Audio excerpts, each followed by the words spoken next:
नमस्ते दोस्तों। आइए अब हम प्रिंसिपल कंपोनेंट एनालिसिस और kernel principal component analysis in short PCA के बारे में पढ़ेंगे।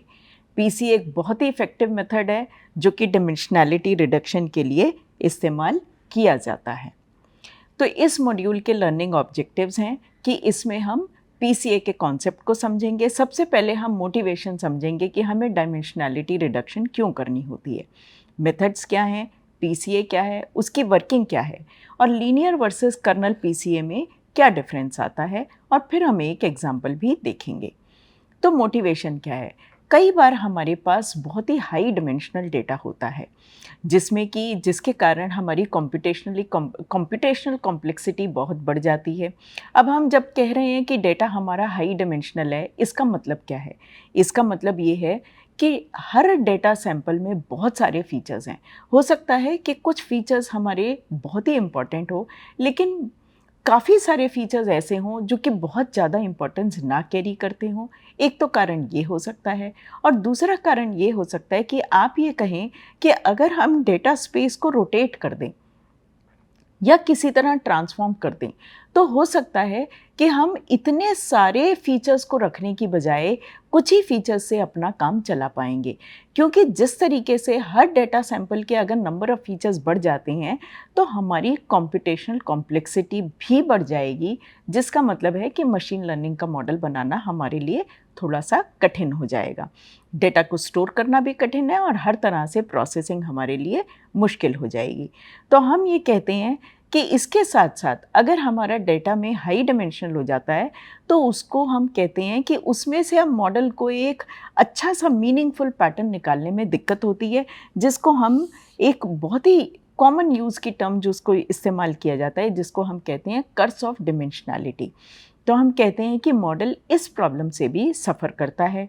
उसको विजुलाइज़ करना भी डिफ़िकल्ट होता है, क्योंकि हम नॉर्मली तो हम 2 डायमेंशनल स्पेस को ही अच्छे से विजुलाइज़ कर पा सकते हैं। 3 डायमेंशनल या n डायमेंशन को तो हम विजुलाइज़ नहीं कर पाएँगे, उसके लिए हम कुछ और मेथड्स यूज़ करते हैं। तो डेटा की विजुलाइज़ेशन हर तरीके से डेटा जो है हमारे लिए चैलेंज पोज़ करता है। तो अब हम इन सब के लिए क्या करते हैं? हम ये कहते हैं कि अगर किसी तरह हम अपने हायर डिमेंशनल डेटा को लो डिमेंशनल स्पेस में किसी तरह प्रोजेक्ट कर पाएँ, तो वो हमारी कंप्यूटेशनल एफिशिएंसी भी बढ़ा जाएगा, मॉडल की परफॉर्मेंस भी बेहतर हो जाएगी। हो सकता है कि डेटा का विजुलाइजेशन भी इम्प्रूव हो जाए और मॉडल की इंटरप्रेटेबिलिटी भी बेहतर हो जाए, जिसको हम अच्छे से समझ पाएँ। तो इसके लिए हम प्री प्रोसेसिंग के स्टेप्स का इस्तेमाल भी करते हैं। तो जैसे कि आप ये देख पा रहे हैं कि ये आइरिस का डेटा सेट है।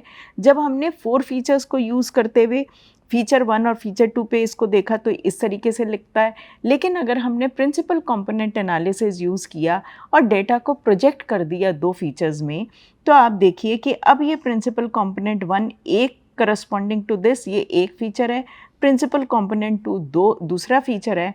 अब जब हम प्रोजेक्ट कर रहे हैं, तो हम ये देख रहे हैं कि ये एक तरीके से डेटा में खुद ही थोड़ी सी सेपरेशन अपने आप ही बिल्ड हो गई है। तो इसको हम कहेंगे कि अब बेटर विजुलाइजेशन भी हमारा दे रहा है। तो हमारे डिमेंशनैलिटी रिड्यूस करने के लार्जली 2 मेथड होते हैं।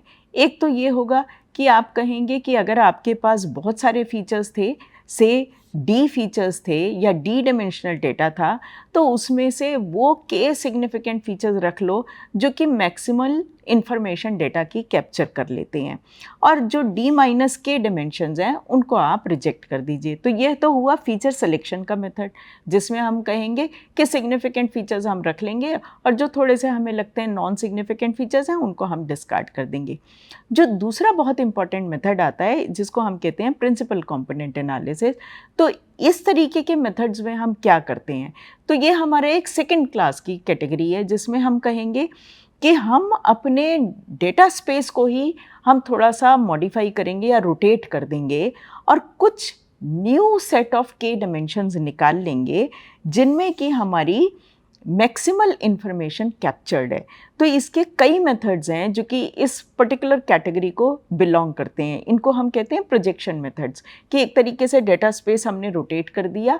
अब जो अगर हमारी सपोज़ करिए कि पहले हमारी डायमेंशन ये थी, जब हमने रोटेट कर दिया तो हो सकता है कि अब हमारी जो डायमेंशंस हैं, जो हमारे वेक्टर्स हैं, वो इस डायरेक्शन में हैं, और अब हमने यहाँ पर डेटा को इन डायरेक्शंस पे प्रोजेक्ट करते हुए हमने निकाल लिया। हो सकता है यही एक सिग्निफिकेंट डायरेक्शन थी, तो हमने 2 फीचर से उसको एक सिंगल फीचर पे रिड्यूस कर दिया। तो इसमें कई मेथड्स आते हैं जिसको कि हम प्रोजेक्शन मेथड्स में की कैटेगरी में डालते हैं, जिनमें आपका आता है principal component analysis, independent component analysis या लीनियर डिस्क्रिमिनेंट एनालिसिस। ये आपके सिर्फ थोड़े से मेथड्स हैं, इसमें बहुत सारे मेथड्स आते हैं, लेकिन हमने यहाँ पर 3 लिस्ट किए हैं। इनमें पीसी और आईसी आपके अनसुपरवाइज्ड लीनियर प्रोजेक्शन के मेथड्स हैं, जबकि एलडीए जो है वो सुपरवाइज प्रोजेक्शन का मेथड है। इस मॉड्यूल में हम सिर्फ प्रिंसिपल कंपोनेंट एनालिसिस को ही समझेंगे। तो सबसे पहले हम जो हमने फर्स्ट वीक में हमने प्रोबेबिलिटी थ्योरी का रिव्यू किया था, हम थोड़ा सा उन कॉन्सेप्ट को रिविजिट करते हैं। मीन हम कैसे निकालते हैं? किसी भी रैंडम वेरिएबल का मीन हम इस फॉर्मूले को इस्तेमाल करते हुए निकालते हैं। तो यहाँ पर और वेरिएंस हम इस तरीके के फॉर्मूले को यूज़ करते हैं, और स्टैंडर्ड डेविएशन हम इस तरीके से यूज़ करते हैं। तो जब तो हमारे पास हमारा प्रोबेबिलिटी डिस्ट्रीब्यूशन गिवन है, तो हम मीन और वेरिएंस इस तरीके से निकाल लेंगे। अब हमारा कोवेरिएंस अगर हमारे पास, तो यहाँ पर हम एक रैंडम वेरिएबल या सेट ऑफ रैंडम वेरिएबल्स की बात कर रहे हैं, क्योंकि हम हर फीचर को एक तरीके से एक रैंडम वेरिएबल कह सकते हैं। तो अगर आपके पास n नंबर ऑफ़ फीचर्स हैं, तो आप ये कह सकते हैं कि आपके पास n number of random variables हैं। उनको कलेक्ट करके आप उसका फीचर वेक्टर या एक रैंडम वेक्टर बना सकते हैं। तो अब हम क्या करेंगे, यहाँ पर हम कोवेरिएंस मैट्रिक्स भी हमने समझा था कि अगर हमारे पास रैंडम वेक्टर्स हैं तो हम उनके कोवेरिएंस मैट्रिक्स इस तरीके से कॉन्स्टिट्यूट करेंगे। तो वो हम कोवेरिएंस मैट्रिक्स इस तरीके के फॉर्मूले को इस्तेमाल करके निकालते हैं। आप इसके लिए पहले वीक के मॉड्यूल को रिफ्रेश कर सकते हैं। कोवेरिएंस मैट्रिक्स की हमने प्रॉपर्टीज़ भी पढ़ी थी कि ये हमेशा सिमेट्रिक मैट्रिक्स होता है। अगर रियल हो तो ये K = K ट्रांसपोज हम कह सकते हैं, और अगर कॉम्प्लेक्स वैल्यूड है तो हम उसे हर्मिशियन सिमेट्रिक कहते हैं। तो K = K जिसमें कि कॉन्जुगेट ट्रांसपोज इस्तेमाल किए जाते हैं। कॉन्जुगेट ट्रांसपोज को आप H से डिनोट करते हैं। Covariance matrix is at least positive semi definite. इसका मतलब क्या होता है कि Z transpose KZ is greater than equal to 0। कोई भी अगर मैं एक नॉन ज़ीरो Z वेक्टर ले लें तो वो ये वाली कंडीशन को सेटिस्फाई करता है। साथ ही ये जो कोवेरिएंस मैट्रिक्स है, it is similar to a diagonal matrix को इस तरीके से भी लिखा जा सकता है, जिसमें कि U में हमारी आइगन वेक्टर्स होते हैं और कैपिटल लेम्डा में हमारे डायगोनल पे हमारी आइगन वैल्यूज़ लोकेटेड होती हैं। तो अब हम प्रिंसिपल कंपोनेंट एनालिसिस के मेथड को समझते हैं। ये क्या है? हम इसको कहते हैं ये अनसुपरवाइज्ड मेथड है और स्टैटिस्टिकल मेथड है, क्योंकि एक तरीके से ये हमारे सेकेंड ऑर्डर स्टैटिस्टिक्स को, जो कि जिसको हम कहें कि कोवेरिएंस के कॉन्सेप्ट को इस्तेमाल करता है, इसलिए हम इसे कहते हैं कि ये एक स्टैटिस्टिकल मेथड भी है। और इससे हम क्या करते हैं कि वो लीनियर ट्रांसफॉर्मेशन हम निकालना चाहते हैं जो कि डेटा स्पेस को रोटेट कर देगी, जिससे कि हमारे जो डायरेक्शंस हैं, जो हमारी आइगन वेक्टर्स के करस्पॉन्डिंग डायरेक्शंस होती हैं, अब हम उन डायरेक्शंस की बात करेंगे जो कि हमारी डायरेक्शन देंगी हमारे डेटा में किस डायरेक्शन में मैक्सिमम एनर्जी या किस डायरेक्शन में मैक्सिमम वेरिएंस हमारी अवेलेबल है।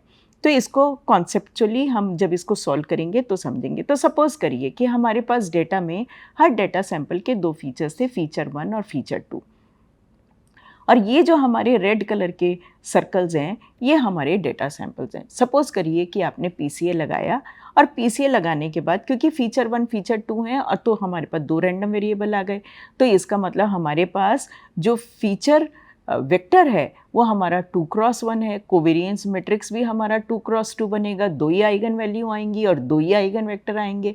तो सपोज करिए जो लार्जेस्ट आइगन वैल्यू थी उसके करस्पॉन्डिंग जो हमारा आइगन वेक्टर आया उसकी डायरेक्शन ये है जो कि हमारा v1 आइगन वेक्टर है।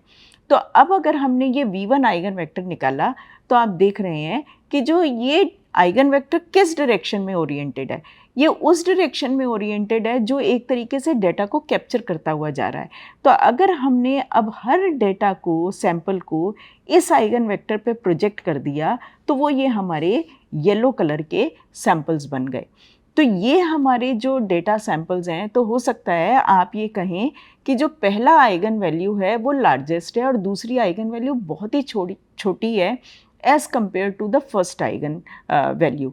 तो उस सिनेरियो में हम ये कह सकते हैं कि हम डेटा को इस आइगन वेक्टर पे प्रोजेक्ट कर देंगे और इसी के डायरेक्शन का जो करस्पॉन्डिंग हमारा जो फीचर होगा उसी को हम कहेंगे कि वो हमारा फीचर रह गया। तो एक तरीके से हमने दो फीचर से सिंगल फीचर पे प्रोजेक्ट कर दिया और उस सिंगल फीचर के करस्पॉन्डिंग हम वैल्यू को रख लेंगे। जो ये हाईएस्ट आइगन वैल्यू होती है तो ये किस डायरेक्शन को पॉइंट करती है, जिस डायरेक्शन में हमारे डेटा की मैक्सिमम वेरिएंस या मैक्सिमम उसकी एनर्जी उसकी अलाइंड है। तो एक तरीके से वो मैक्सिमली डेटा को कैप्चर कर रही है। आप दोनों आइगन वेक्टर्स को रखेंगे क्योंकि यहाँ पर दो ही फीचर्स थे तो हमारे पास दो ही फीचर रहेंगे, लेकिन हम यहाँ पर पाएंगे कि हमारा जो एक प्रिंसिपल आइगन वैल्यू, अगर आइगन वैल्यू वो बहुत हाई है as compared to the second eigen value, तो वो मैक्सिमली डेटा को कैप्चर कर लेगी और वो एक सिंगल फीचर ही सफिशेंट होगा हमारे डेटा के हर तरह के इन्फरेंस ड्रॉ करने में। आप क्लस्टरिंग करना चाहते हैं, आप मशीन लर्निंग का एक सुपरवाइज्ड लर्निंग मॉडल बनाना चाहते हैं, हर तरीके के उस काम को करने में कई बार वो सक्षम होता है। तो पीसीए, जैसे कि हमने आइरिस डेटा सेट में देखा था कि अगर हमने पीसीए किया और उसके बाद प्रोजेक्ट किया तो वो 3 क्लस्टर्स में 4:2 किया तो हमारे 3 क्लस्टर हमें अलग से दिख रहे हैं। तो इसका मतलब है कि हम पीसीए करके हम डिमेंशनैलिटी रिड्यूस कर सकते हैं और फिर हम अपने एमएल के ट्रेडिशनल मॉडल्स को उसको फीड कर सकते हैं। इसीलिए पीसीए का मेथड जो होता है वो हमारा प्री प्रोसेसिंग की स्टेज में इस्तेमाल किया जाता है। अब प्रिंसिपल कंपोनेंट एनालिसिस, तो जैसे आइरिस डेटा सेट में हमने कहा कि अगर हमने ये जो हमारा है कितना वेरिएंस एक्सप्लेन कर रही है हर हमारा प्रिंसिपल कंपोनेंट, ये हमने वो प्लॉट किया है।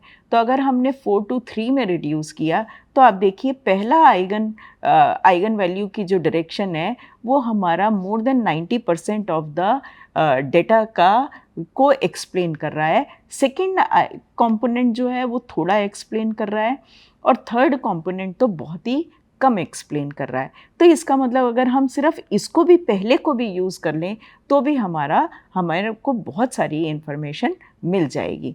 तो principal combinations are prepared in such a way, या components are prepared in such a way that these new features are actually uncorrelated और most of the information जो है वो हमारी जो लार्जेस्ट आइगन वैल्यू के करस्पॉन्डिंग है उसी डायरेक्शन में हमारी अरेंज हो जाएगी। तो क्राइटेरिया क्या है? टू मैक्सिमाइज वेरिएंस और to minimise the reconstruction error by eliminating. अब हम क्या करते हैं? By eliminating the principal component जिनमें जो हमारी ज़्यादा वेरिएंस को नहीं एक्सप्लेन करते या जिनकी आइगन वैल्यूज़ बहुत छोटी है, अगर हम उन आइगन वैल्यूज़ के करस्पॉन्डिंग जो आइगन वेक्टर्स हैं उन डायरेक्शंस को ड्रॉप कर दें तो ये हम डिमेंशनैलिटी रिडक्शन को अचीव कर सकते हैं।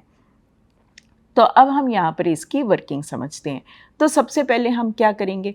अगर हमारे पास प्रोबेबिलिटी डिस्ट्रीब्यूशन नहीं है तो हम जो डेटा को यूज़ करते हुए, डेटा के सैंपल्स को ही यूज़ करते हुए उससे हम उनकी मीन, तो सैंपल मीन निकाल लेंगे और सैंपल कोवेरिएंस निकालेंगे।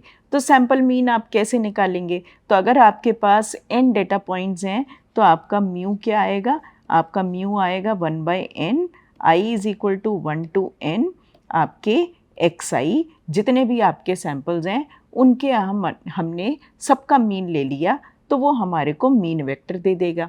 जो कोवेरिएंस हम निकालते हैं तो अब हम कोवेरिएंस भी डेटा से ही निकालेंगे।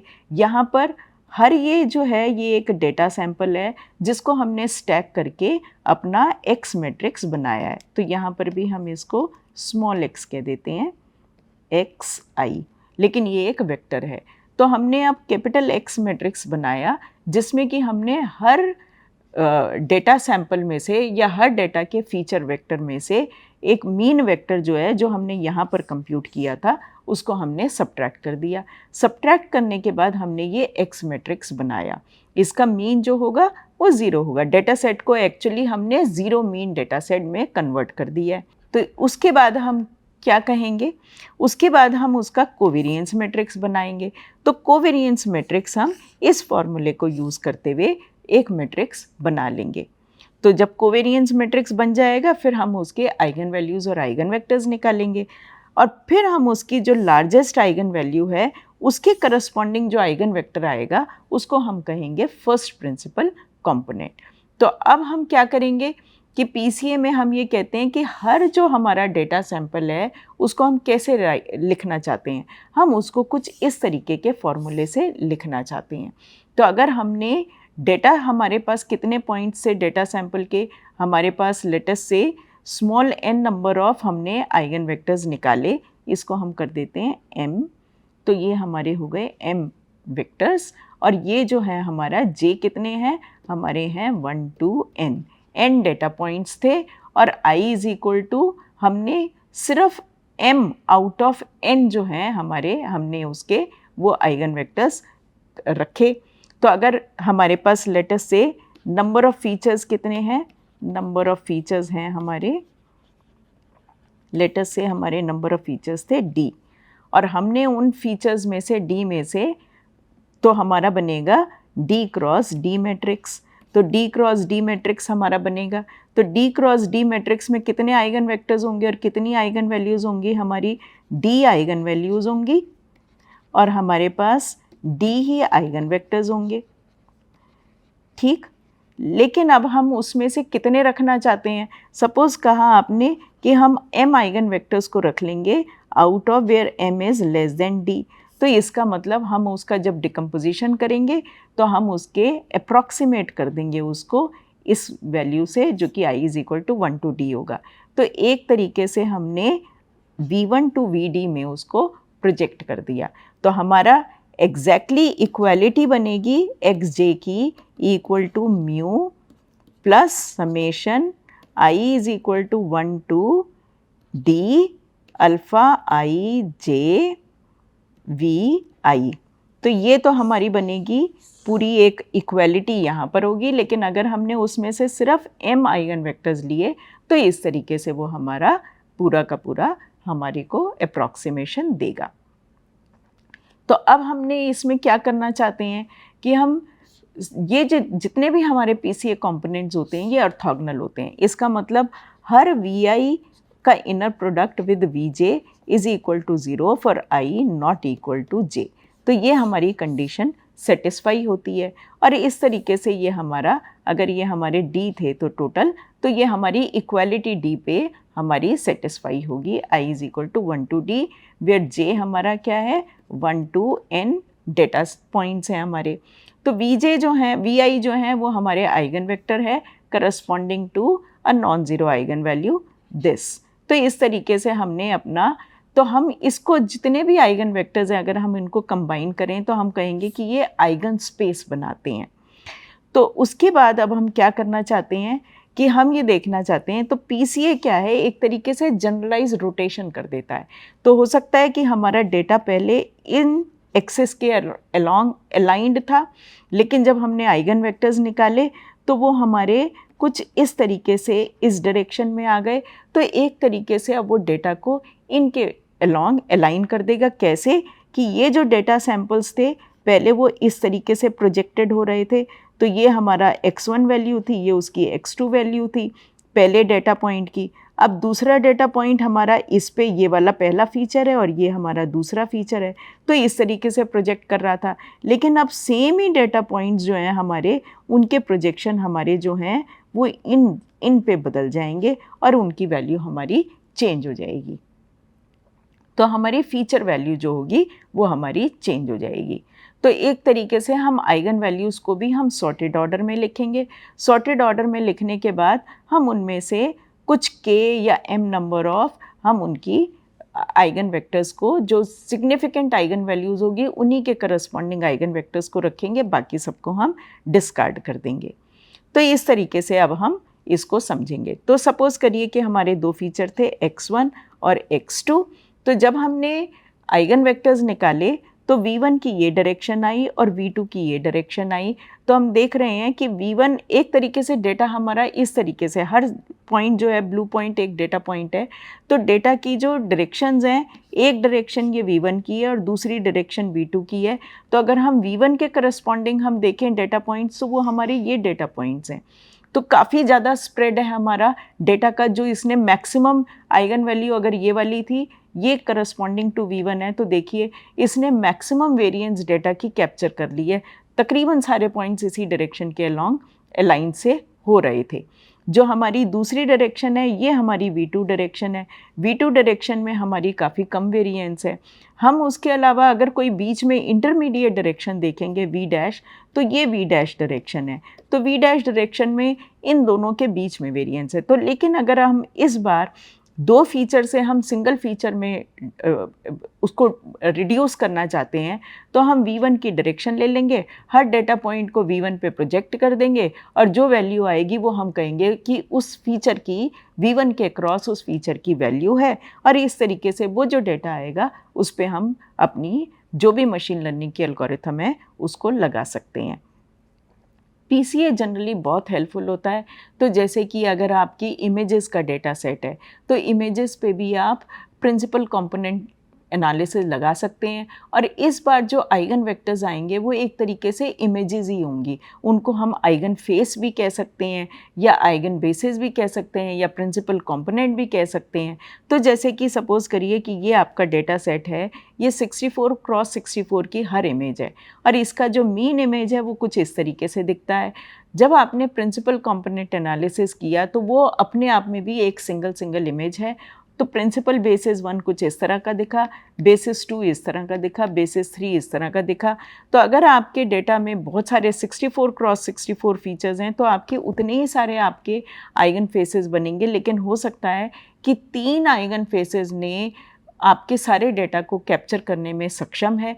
तो आप सारी इमेजेस को इन्हीं 3 आइगन बेसिस पे प्रोजेक्ट कर देंगे, और प्रोजेक्ट करने के बाद आप उनको इस्तेमाल करते हुए, उनके फीचर्स को यूज़ करते हुए फिर आप अपनी मशीन लर्निंग की एल्गोरिथम लगाएंगे।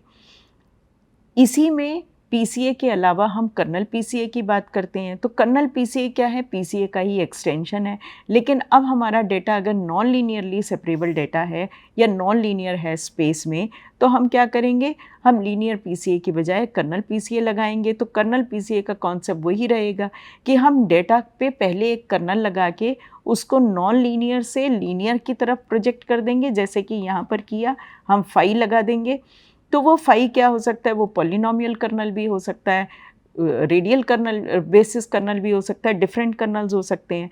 तो अगर लीनियर PCA है तो ये एक तरीके से ये आपका X ट्रांसपोज Y की फॉर्मेट है, अगर ये दो डेटा पॉइंट्स हैं। और अगर आपका कर्नल PCA है तो ये D की तरह से है, X ट्रांसपोज Y या X dot product with Y with the dimension D polynomial है। तो D अगर 2 है, यहाँ पर D इक्वल टू 2 ले रखा है, तो आप देख पा रहे हैं। तो ये एक तरीके से अलग तरीके से डेटा आपका प्रोजेक्ट हो जाएगा। तो जब डेटा आपका प्रोजेक्ट हो जाएगा तब आप डेटा को के ऊपर PCA, फिर वैसे ही जो PCA का कॉन्सेप्ट है वही आपका लग जाएगा। तो एक एग्जाम्पल देखते हैं कि अगर आपका डेटा जो था वो इस तरीके से अरेंज था, ये 2 रिंग में डेटा था, तो एक तरीके से हम देख रहे हैं कि एक तरीके से 2 डिफरेंट क्लस्टर्स हैं। अगर हमने इस पे PCA लगाया, लीनियर PCA लगाया और प्रिंसिपल कंपोनेंट 1 और 2 के अक्रॉस डेटा को सेट किया, तो वो कोई हमें चेंज नहीं देगा, क्योंकि उसमें वो सक्षम नहीं है उसको इस तरीके से चेंज करने में। लेकिन अगर आपने कर्नल PCA लगा दिया, तो कर्नल PCA को लगाने के बाद अगर आपने प्रिंसिपल कंपोनेंट 0 और प्रिंसिपल कंपोनेंट 1 जो कि इस डायरेक्शन में फीचर 1 और फीचर 2 की तरह अरेंज किया और फिर डेटा को उस पर प्रोजेक्ट किया, तो आप देखिए डेटा एक तरीके से ये दोनों रिंग आपकी सेपरेट हो गई हैं और अब डेटा आपका सेपरेट दिख भी रहा है। तो इसमें चैलेंजेस क्या हैं PCA में? तो 2 मेन चैलेंजेस जो PCA के साथ हैं कि द इफेक्टिवनेस ऑफ PCA क्या है, it decreases the number of the effectiveness of PCA also decreases as a number of dimensions increase. तो जिस तरीके से अगर बहुत ज़्यादा हो जाएंगी तो वो ये प्रॉब्लम थोड़ा सा करता है। इंटरप्रेटेबिलिटी ऑफ कंपोनेंट्स, क्योंकि अगर आपके सपोज करिए मेडिकल डेटा सेट था तो हर फीचर अपने आप में इंटरप्रेटेबल था। हो सकता है कि वो हीमोग्लोबिन की वैल्यू थी या आपकी कैल्शियम की वैल्यू थी, लेकिन जब आप प्रिंसिपल कंपोनेंट बनाते हैं तो एक तरीके से अब वो मिक्सिंग हो गई है सारे फीचर्स की और फिर कुछ डायरेक्शंस आ गई हैं। तो अब कई बार उसकी इंटरप्रिटेशन जो है डायरेक्टली डोमेन के हिसाब से उसकी इंटरप्रेटेबिलिटी ना रहे, तो वो एक चैलेंज भी है।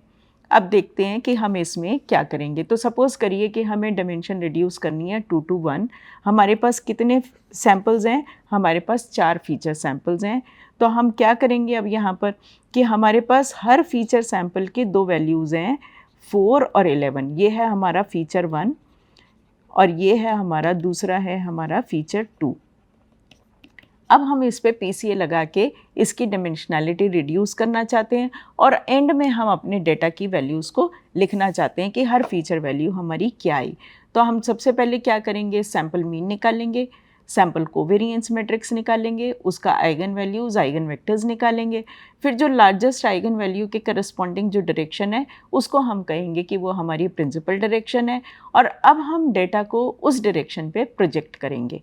ठीक, तो हम इसको समझते हैं। तो हम सबसे पहले क्या करेंगे, हम मीन निकालेंगे। सैम्पल मीन किस तरीके से निकलेगा हमारा, तो हमें मीन किसका निकालना है, इस फीचर का मीन निकालना है और इस फीचर का मीन निकालना है। तो हमारे पास एक मीन वेक्टर आएगा।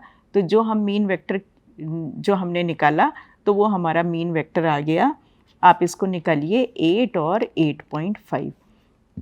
नेक्स्ट स्टेप क्या होगा, और ये क्या है हमारा 1/4 summation I is equal to 1 to 4, क्योंकि हमारे पास 4 ही सैंपल हैं और x I यहाँ पर हमने S से डिनोट किया है हर सैंपल को, तो हम कहेंगे SI। तो ये हमारा मीन निकल के आया। ठीक, अब जब हम इसका कोवेरिएंस निकालेंगे तो कोवेरिएंस हमने कैसे निकाला, सपोज़ करो हम उसको लेबल करते हैं सिग्मा से, तो वो है 1/n-1, 4 जो कि 3 आएगा। और हमने क्या कहा था कि हम उसको क्या कहेंगे, उसको हम कहेंगे x और x ट्रांसपोज। और x हमारा क्या होगा, x हमारा होगा हर sample S1 minus μ1, S1 minus mu का तो एक ही वेक्टर है हमारा, S2 माइनस म्यू और S3 माइनस म्यू और S4 माइनस म्यू। इस तरीके से हम इसको मैट्रिक्स को सेटअप कर लेंगे। सेटअप करने के बाद जब हम सिग्मा निकाला तो हमने कैलकुलेशन पहले ही करके रखी, तो ये हमारा आ गया -11 और 23। ये हमारा आ गया सिग्मा। जब हमने सिग्मा निकाल लिया तो सिग्मा निकालने के बाद अब हमें क्या करना है, अब हम इसका निकालेंगे determinant of sigma minus lambda I equal to 0। इसे करेंगे ताकि हम अपनी आइगन वैल्यूज़ निकाल लें। इसकी आइगन वैल्यूज़ हमारी 2 आई, लेमडा 1 आया हमारा 30.3849 और लेमडा 2 आया हमारा 6.6151। अब इसमें हाईएस्ट आइगन वैल्यू जो है वो 30.3849 है, तो हम इसी की करस्पॉन्डिंग डायरेक्शन को हम कंसिडर करेंगे और उसको हम कहेंगे कि वो हमारा सिग्निफिकेंट डायरेक्शन है, जिसको कि क्योंकि हमें 2 से 1 में डायमेंशन रिड्यूस करनी थी तो हम उसी को कंसिडर करेंगे। तो जब हमने क्या करना है कि हमने आइगन वेक्टर्स निकालने हैं। जब हमने आइगन वेक्टर्स निकाले तो हमारा U1 जो आया वो आया 0.5574 और माइनस 0.8303। दूसरा आइगन वेक्टर हमारा आया U2, ये हमारा आया करस्पॉन्डिंग टू लेमडा 1 और ये हमारा आया करस्पॉन्डिंग टू लेमडा 2। ये आया हमारा 0.8303 और 0.5574। अब हमने U1 की डायरेक्शन को रख लेना है। U1 की डायरेक्शन को रखने के बाद अब हमें क्या करना है, हमें प्रोजेक्ट करना है U1 पर। तो हम प्रोजेक्ट कैसे करेंगे, हमारा जो नॉर्मलाइज सैंपल था S1 माइनस म्यू, इसका हम डॉट प्रोडक्ट लेंगे ट्रांसपोज विद U1, तो ये U1 पर प्रोजेक्ट हो जाएगा। ये हमारी होगी value of feature 1, feature 1 along U1 direction. इस तरीके से हम उसको निकाल लेंगे। तो अगर हमारे पास हमारे डेटा सैंपल्स क्या थे, हमारे डेटा सैंपल्स थे, ये हमारा पहला फीचर की वैल्यू थी, तो ये थी हमारी फर्स्ट फीचर। पहला क्या था हमारा, इसको हम एक minute S1 S2 S3 S4 लिखते हैं। S1 S2 S3 S4 ये हमारी वैल्यूज़ थी 4 8 13 7 11 4 5 14। ये हमारे थे, ये हमारे सैम्पल्स थे। ये हमारा ओरिजिनल फीचर 1 था। ये हमारा ओरिजिनल फीचर 2 था। अब डिमेंशनैलिटी रिडक्शन जब हमने किया,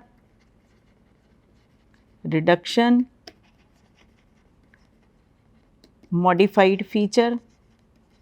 अब अगर हम मॉडिफाइड फीचर को इस तरीके से हम निकालेंगे तो आप ये कंप्यूट कर सकते हैं, ये आएगा -4.3052, 3.7361, 5.6928 और -5.1238। ये हमारे 4 फीचर वैल्यू आ जाएंगी। तो ये देखिए, ये हमारा पहला फीचर था, ये दूसरा फीचर था। अब हमने क्या किया, पहले ये मीन निकाला। मीन हमारा आया था 8 और 8.5 पे, तो ये तकरीबन वहीं लोकेटेड है।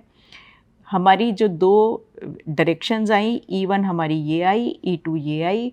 अब हमने क्या करना है, हमने E1 की डायरेक्शन में हर डेटा सैंपल को हमने प्रोजेक्ट कर दिया। तो प्रोजेक्ट करने के बाद ये हमारी वैल्यूज़ जो E1 के अक्रॉस आई, वो हमने वैल्यूज़ यहाँ पर नोट कर ली।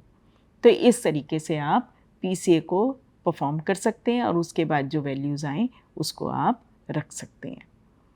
ये हमारा एक सैम्पल कोड है जिसको आप यूज़ कर सकते हैं to do the principal component analysis. तो इस मॉड्यूल में हमने क्या सीखा, हमने डिमेंशनैलिटी रिडक्शन का मेथड देखा, हमने PCA किया, उसकी वर्किंग समझी, लीनियर और कर्नल PCA के कॉन्सेप्ट को देखा और हमने एक एग्जाम्पल भी किया। धन्यवाद।